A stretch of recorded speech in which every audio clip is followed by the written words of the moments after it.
Welcome back. Air Force Special Operations Command standing up a new directorate to train and equip the next generation of air commandos. AFSOC says the Air Commando Development Directorate will provide policy, oversight, and guidance. Lieutenant General Tony Bauernfeind is the commander of Air Force Special Operations Command. At SOF Week 2023 in Tampa, he told me about his command's mission. Our job is to provide unconventional and specialized air power in support of our teammates, and those teammates being Joint Special Operations Command, the Theater Special Operations Command, and those air components commanders that are forward in the regions. What are the elements that you need, equipment-wise, people skill-wise, whatever, to be able to deliver on that mission, sir? Well, at the end of the day, sir, it starts with the fact that our competitive advantage are our air commandos. Our people are amazing. We've got 21,715 great teammates, active duty, guard, reserve, government civilians that are out there providing exemplary results for the joint warfighters every day. And they're innovative by nature. There's a strong culture of providing different solutions to the wicked hard problems that we have in front of us. And the culture of AFSOC is strong in that regards. Now, those people need great equipment to move forward. And we are very much blessed with great support from United States Special Operations Command, the Assistant Secretary of Defense for Special Operations and Low Intensity Conflict, as they make sure we get the right soft peculiar resourcing. But we never forget also that our Air Force, Secretary of the Air Force and Chief of Staff of the Air Force, also provide us great support for our Air Force unique aspects on as we move forward. But as we are moving forward, having great people properly equipped has proven to be successful for us in the accomplishment of our missions. I know from your command's website that the vision of the command is Air Commandos, ready today, relevant tomorrow, resilient always. What's your vision for achieving each of those three pieces? As we move forward, I've been in command now for just over 4 months' time, and we are going to update our website. We had a great opportunity about after 90 days to spend some time with the entirety of the staff and take the great strategic guidance that had been in place before under Lieutenant General Slife, the prior commander, and that worked during his tenure. The environment has changed a little bit, so we're adjusting our priorities and acknowledging that our three lines of effort and our three priorities are: we are America's Air Commandos, ready to fight tonight and pathfinding for the future. And what I mean by that is when we say we are America's Air Commandos, it goes to that culture of being problem solvers, being innovative. And it takes every single member of the team to bring a diverse perspective of thoughts, insights, and just different solutions to the wicked problems we're solving. Inside of Air Force Special Operations Command, over 75% of our force is either combat support or combat service support. And they also are Air Commandos, because Air Commando is not a job, it's a mindset. It's having that mindset to go, we have got problems, and how are we going to bring innovative solutions for the joint warfighter as we go forward. And it's critical that we invest in those Air Commandos and make sure that we have a culture and a climate that encourages diversity, but most importantly, encourages inclusion. That know that, hey, I'm a part of the team where I'm seen, I'm heard, I'm valued. So that's number one. Second one is ready to fight tonight, and that is a priority.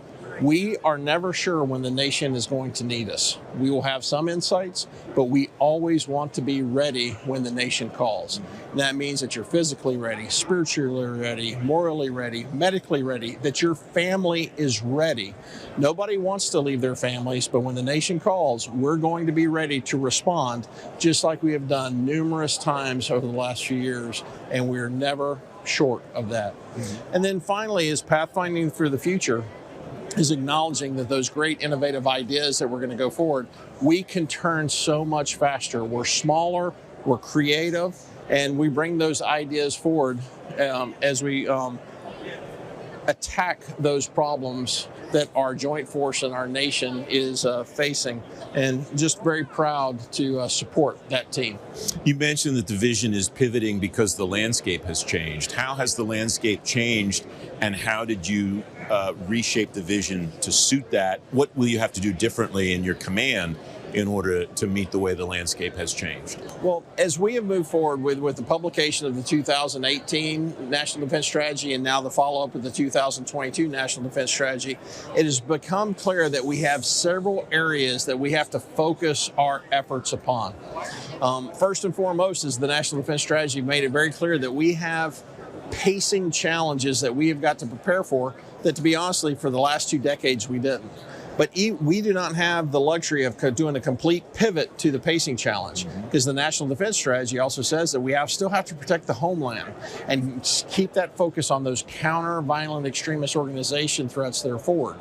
And then finally, to that ready to fight tonight mindset is there will be crises out there, whether it be need to support an embassy in East Africa, whether it need to rescue an American that is trapped in a foreign land, to bring them home, and we just have to have those capabilities. I would offer to you, if we look back 2 decades ago, it was probably about 20% crisis response, 80% counter-violent extremist organizations.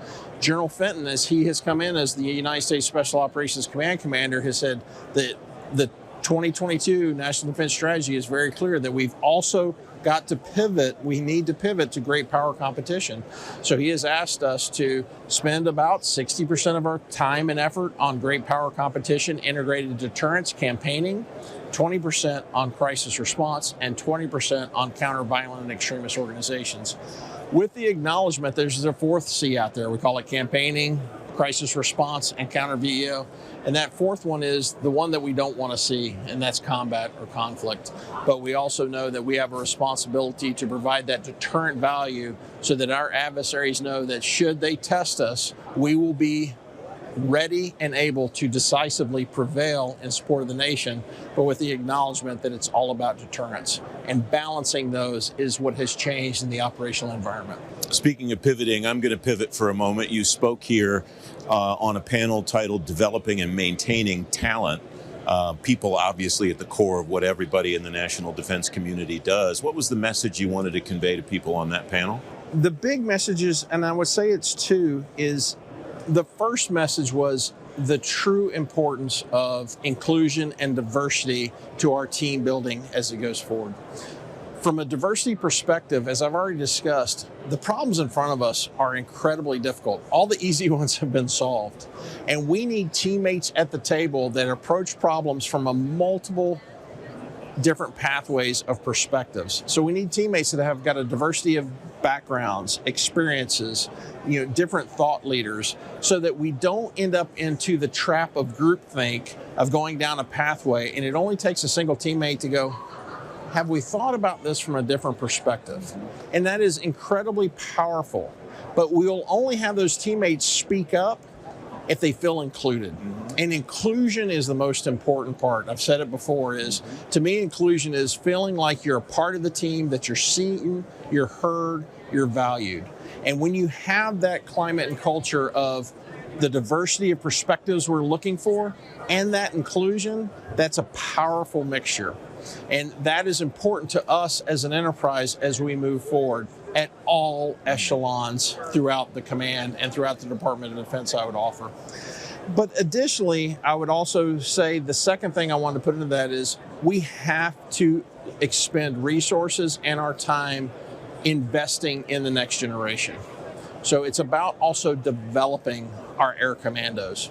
And thankfully, I've got a great teammate, Colonel Aries Mincer, who's kind of been pathfinding this for us. And we're establishing an Air Commando Development Center where we're changing the mindset where we would traditionally go initial training, and then once you're with your operational unit, you stay there. Now we're going to acknowledge that throughout your career, there's going to be phases of development that you are going to require to go to the next echelon, from tactical operations to operational level of warfare, strategic level of warfare, to have that development and purposefully develop our teammates as we prepare them to lead forces downrange. General, it's great to have you here. I appreciate your time today. Thank you. No, thank you very much, Francis.